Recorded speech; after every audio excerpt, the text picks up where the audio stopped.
My name is Leilani Thatcher, a tour guide at the Library of Lost Things. This is The Doorstep Project, Episode 4, Reflections.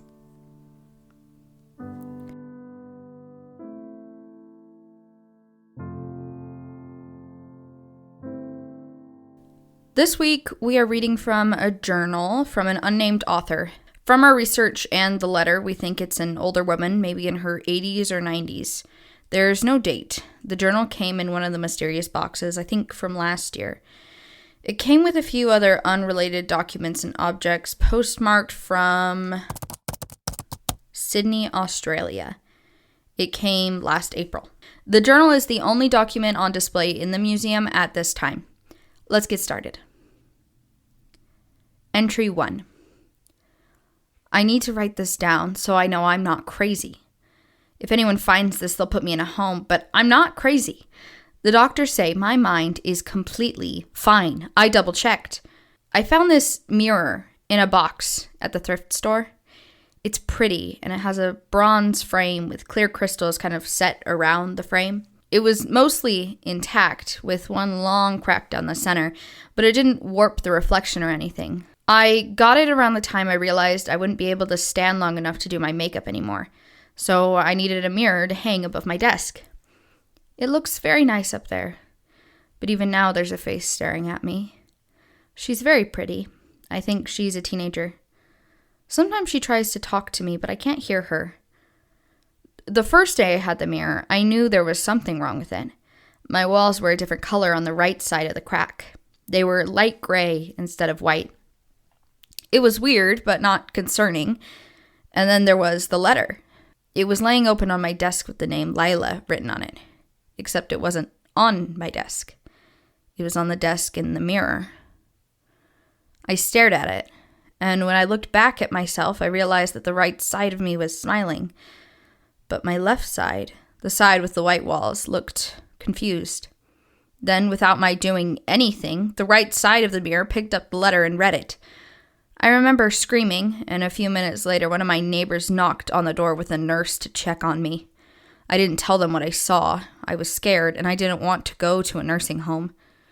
Now that might be a better option. I'm scared of what the mirror will show me next.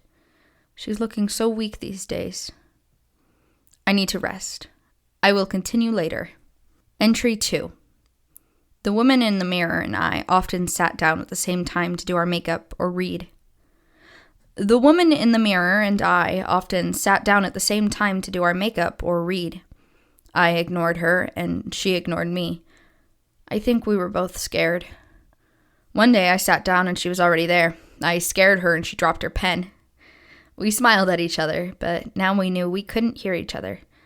I'd tried talking to her once before that, but she never looked up. It was the first time we'd smiled at each other since the first day I saw her. I think she's braver than I am. I should have gotten rid of the mirror, but it was so hard for me to leave my room, and it was actually comforting to know that someone else was there, even if it was me, or someone like me. Over a few weeks, we would wave at each other. Sometimes we would hold up our books so I could show her what I was reading. I even read some of the books she showed me. My favorite was a collection of short stories from Roald Dahl. She always seemed to have more energy than me. She wouldn't sit as long, and sometimes I would see her make her bed. It made me feel self-conscious, but most days I don't have the energy to shower. I used to watch her clean. In fact, I used to keep my house spotless. She just keeps everything organized. I remember the day the new person appeared in the mirror. It was only a few weeks ago. A young man was talking with my mirror self in her room. They were going through her closet. When she saw me, she smiled, and the man looked at me. He had dark hair and kind eyes with thick-rimmed glasses. He stared at me for a long time and pointed at me hysterically. More people came in. I guess he must have screamed or something. A blonde woman with striking features and a rounded nose came. She looked so similar to my mirror, and I realized that this was my daughter. Except I never had a daughter. I never got married or had a family of any kind.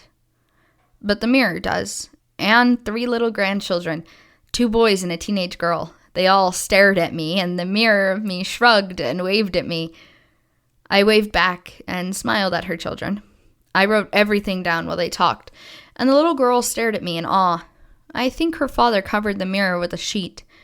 The right side of my mirror is still white. They haven't moved the sheet yet. Entry 3. My mirror moved the sheet last week. She had been crying, and her room was almost bare. I watched her wave at me weakly. I touched the mirror, and she touched my hand on her side. We both cried, but I don't know why. Her hair was too thin. I remember thinking how thin her hair was. A few days ago, her daughter came and shaved her head. Her daughter didn't look at me, but she didn't cover the mirror. I cried with my mirror again. Yesterday she was packing, but she had to sit down every few minutes. I wish I could have read to her or talked to her, but she couldn't hear me. Her daughter came in today and finished packing her room. She didn't look at me, but I watched her, and I wish I could have said goodbye. Entry 4. Final entry. It's been a few years. The mirror only reflects me with an empty room on the right. I still read sitting at my mirror, although I think of it as my window now. Sometimes the daughter comes in to clean or search for things. She waved at me once. A few days ago, she sat down at the desk and cried. I cried with her.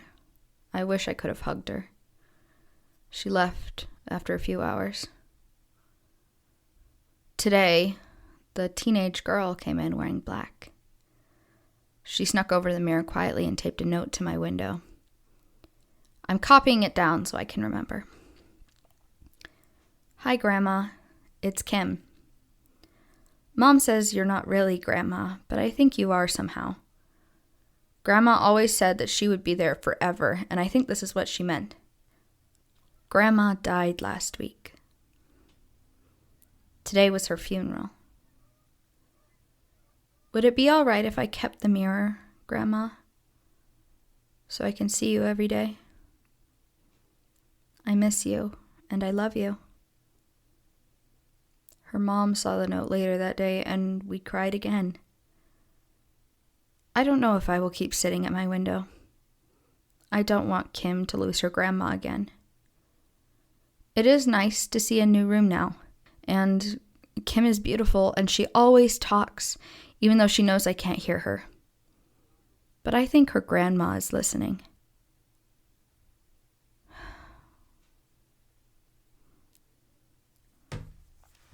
It's such a sweet story. One of my favorites so far. We can't confirm any history or truth of this story, but it was too sweet to leave out of the exhibit. It'll be rotated out in a few weeks, but I wanted it to be remembered because someone wrote this down. It was important.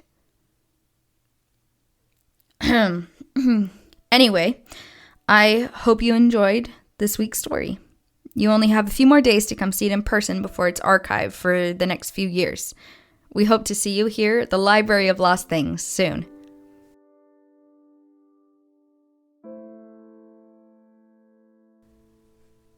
Thank you for listening to The Doorstep Project. This audio drama was created and produced by Family Friendly Podcasts. If you enjoyed the podcast, leave a rating and review on your podcast app of choice or share it with a friend. Leilani and the project will be back next week. Until then, write every day. One day your story could be in a museum.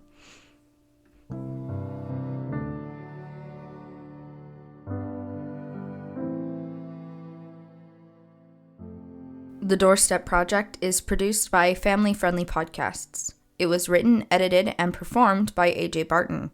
Sound effects for this podcast are provided by Zapsplat. Music used in this podcast includes Reawakening by Kevin McLeod, licensed under the Creative Commons Attribution 4.0 license. You can learn more at his website, incompetech.com, or at creativecommons.org. Both music and sound effects have been changed and edited by AJ Barton. Links for websites, information, and contact can be found in the description of the episode. Would you like to submit your story or art to the Doorstep Project? You can find information for story submission at familyfriendlypodcast.com/The Doorstep Project. Information on CC by 4.0 licenses can be found at creativecommons.org.